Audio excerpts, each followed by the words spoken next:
Il y a 3 thèmes que je voudrais aborder qui ont été développés par le ministère de la Défense russe. Donc évidemment, encore une fois, à prendre avec du recul. C'est tout à fait normal de prendre les affirmations du ministère de la Défense russe en considération, mais en même temps, c'est tout à fait normal d'en douter, d'essayer de les justifier ou de les infirmer. La première chose qu'a dit la Russie, c'est que Kiev avait un programme nucléaire. Donc il apparaît que lorsque le président Zelensky a dit à la conférence de Munich qui précédait l'opération russe que l'Ukraine voulait récupérer ses armes nucléaires, en fait elle était déjà en train de le faire et elle le faisait avec le soutien des États-Unis.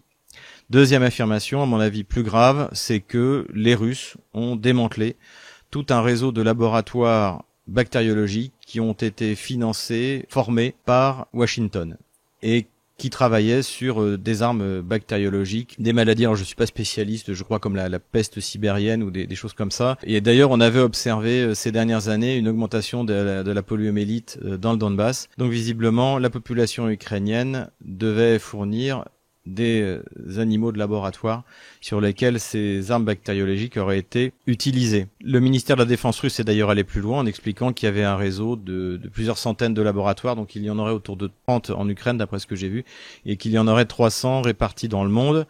Et en tout cas, il y a un gouvernement aujourd'hui qui y croit, c'est le gouvernement chinois, et qui s'en inquiète et qui a demandé des explications aux États-Unis à ce sujet.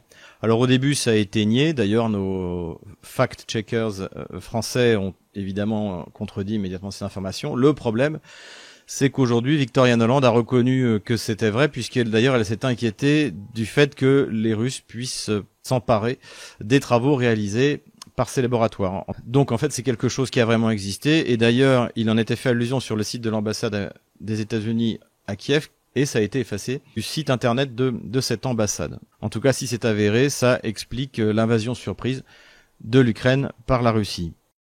Troisième document qui a été publié par le ministère de la Défense russe, c'est un ordre d'attaque, de préparation d'une offensive de l'armée ukrainienne contre le Donbass qui date de la mi-février. Et donc ces documents sont signés par des généraux qui existent. Alors on va attendre la réaction du ministère de la Défense ukrainienne, si tant est qu'il y en ait une, puisque normalement le ministère de la Défense devrait démentir l'existence d'un tel document. Et ça aussi, ça justifierait l'entrée en guerre rapide et peut-être précipitée de la Russie contre l'Ukraine, c'est-à-dire qu'ils ont eu l'information qu'il y avait une accumulation de forces significatives dans le Donbass pour lancer cette fameuse solution croate qui faisait tant rêver les Ukrainiens depuis 8 ans.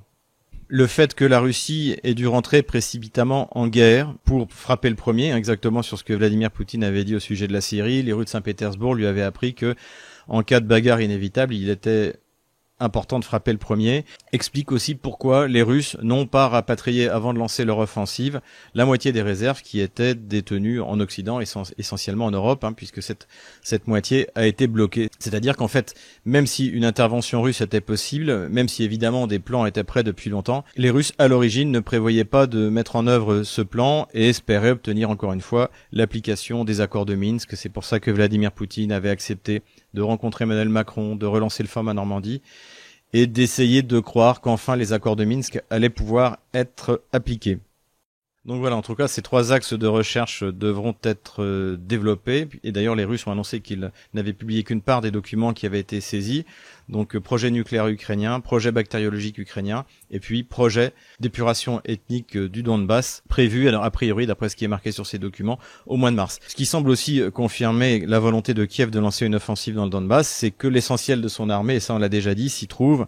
Et il y avait le témoignage récent du porte-parole de l'armée de la République populaire de Donetsk qui décrivait en fait les réserves énormes de munitions, de carburant, de ressources humaines et matérielles qui se trouvent dans le Donbass. Et c'est pour ça, comme je l'ai déjà dit, que contrairement au reste des théâtres d'opération ukrainiens, la bataille dans le Donbass est longue et va durer encore un certain temps.